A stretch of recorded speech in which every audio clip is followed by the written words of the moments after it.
there will be allotment because we have some shop stewards and workers who have even nowhere to sleep. They will have an opportunity to be housed in this new venture that you have started. And it is not only in Africa. Algeria, they did it. Egypt, they did it. And so many other African countries, they did it. And as I've said, the only problem with our country, Your Excellency, is that we were not used to paying taxes. And when you said everybody should pay tax, it became as an alien issue in this country. Because a normal Kenyan would like to eat without working, would like to make money without earning. And this is where the problem is. I want to end there, Your Excellency. I don't want to tire you. But the last area I want to ask you, because I said I will recognize all good things you have done for workers of this country. And you will continue doing these things. And next year we will be with you. And other years to come. And we will give you support as a pressure group. And when we are called to kiitwa tutaitika sisi. Research yetu inatuambia, Your Excellency. But I don't know what is in your pocket. Kama unaweza kunja macho, because Jacqueline said, oh, general wage increase, that is employer now. It's not anchored on any law. We must have wages council, sit and discuss and see how this general wage works. Let me remind my sister here, my twin sister. In 1972, when our economy was not performing, we were doing badly. The late president, the founding father of this nation, Mzee Jomo Kenyatta, announced general wage increase at that time of 15%. You can imagine, to everybody. And he also asked employers to increase their workforce by 10% in order to alleviate or to reduce unemployment in our country. Which law was it anchored to? Anything that comes from the mouth of the president, let me tell you, people, anything that the president akikusalamia jambo, that is law. That is law. Usifikirie utaenda kutafuta law ingine pale ingine. So wacha tupeleke president pole pole na tumwangalie, tumchunge na yeye atatuchunga. Na tunaomba yeye atupatie 22.5% or whatever he has put in his pockets. Ama tena nimesema vibaya? Nikiomba hiyo nimesema vibaya?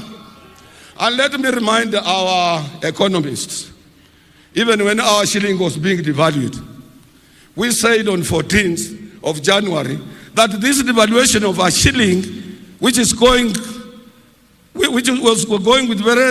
on speedy rush, did not reflect the true economic activities on the ground.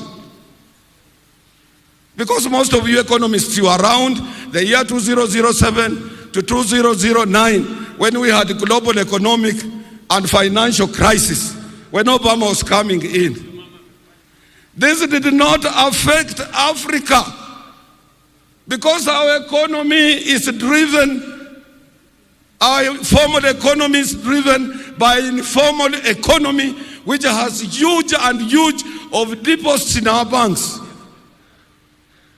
We don't rely to money from outside. Mama Chondo, Mama Mboga, Jua Kali, wanapeleka pesa kwa banki kila siku na Chondo.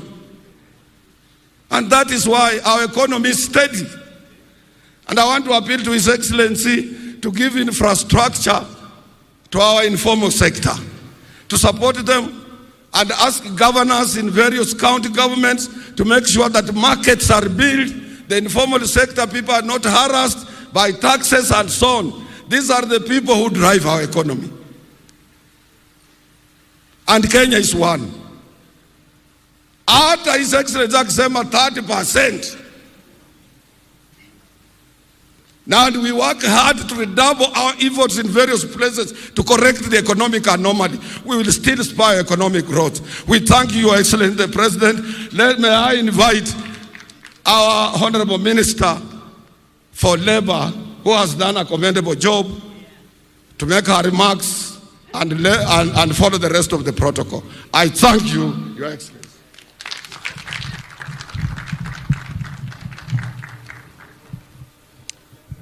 Thank you, Brother Francis Atwoli. Your Excellency, Dr. William Ruto, the President of the Republic of Kenya and Commander-in-Chief of the Kenya Defense Forces, Your Excellency, Honorable Rigathi Gachagua, the Deputy President of the Republic of Kenya, Honorable Judges present, Cabinet Secretaries, colleagues present, Honorable Johnson Sakaja, the Governor, Nairobi County, Principal Secretaries present, the Chairman and Executive Board members of KOTU, Brother Francis Atwoli, the Secretary General, KOTU Kenya, Sister Jacqueline Mugo, the Executive Director, FKE, Chairs of Committees of Parliament and Members of Parliament present, Ambassadors and High Commissioners present, all distinguished guests, ladies and gentlemen, Hamjambo.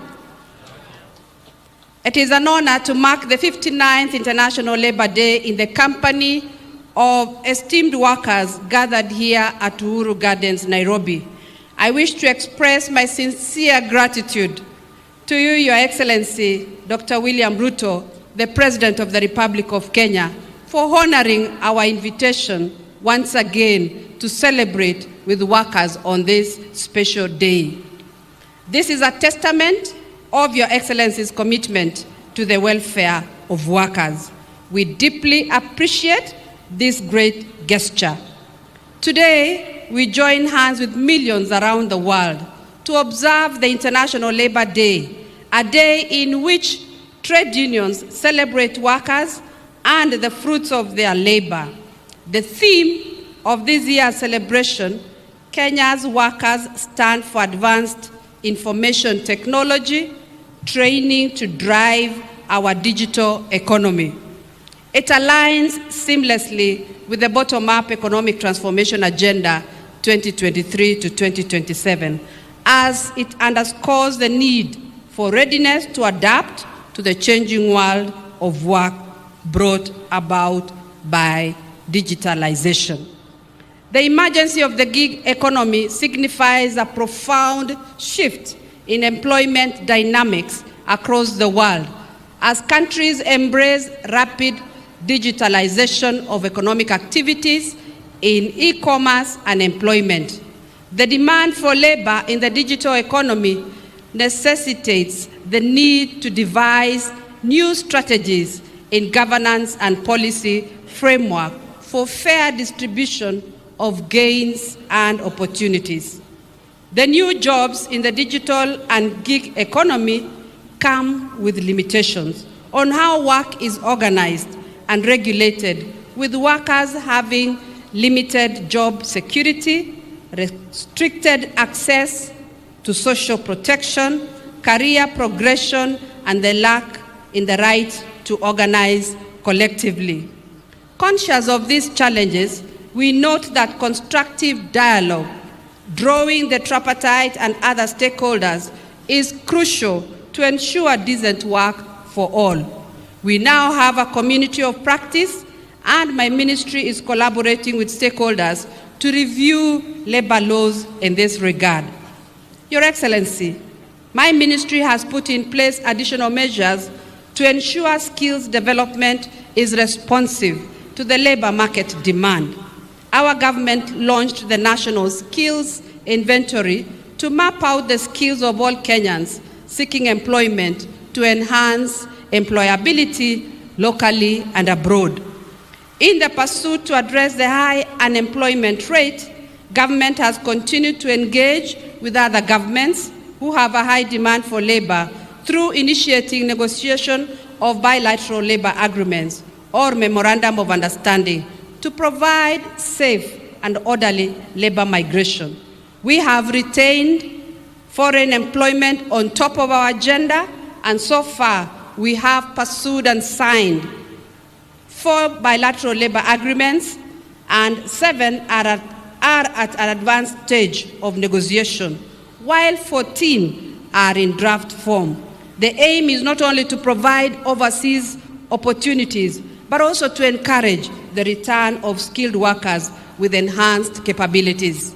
Encouragingly, there are 254,312 active jobs that have been advertised by the private recruitment agencies on the National Employment Authority website at www.nearims.go.ke. Job seekers are encouraged to register through the website and apply for the jobs. Your Excellency, in our quest to foster workplace harmony and acceptable conditions of work, the Labor Inspectorate has diligently processed over 11,000 labor disputes and conducted more than 12,000 workplace inspections and facilitated registration of an additional 334 collective bargaining agreements in the last 1 year.